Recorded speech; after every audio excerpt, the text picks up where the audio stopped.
এই যে হ্যালো বন্ধুরা, আজকে দেখো জিয়া কেমন রান্না করছে। জিয়া আজকে কি রান্না করছো? আজকে হবে বিরিয়ানি।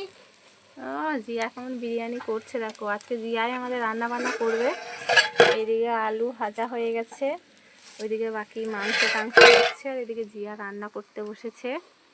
জিয়া ভালো করে টেস্টি করে রান্না করতে হবে কিন্তু, পারবি তো রান্না করতে?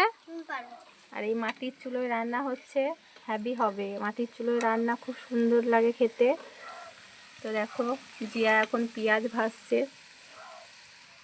জিয়া সবাইকে একটু ইনভাইট করে দাও যে সবাই টাইম মতো চলে আসবে খেতে।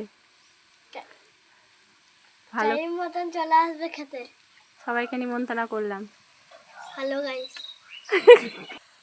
জিয়া খুব সুন্দর রান্না করতে পারে, তো খুব ভালো রান্না করতে পারে জিয়া। এটা হ্যাঁ, জিয়া রান্না করে আর ওর মা বসে বসে খায়। ওর মা রান্না করে না কোনো দিনও। প্রত্যেকটা দিন জিয়াই রান্না করে বাড়িতে। এইটুকু মেয়ে এখন থেকেই রান্না করে, জানো, খুব সুন্দর রান্না করে জিয়া।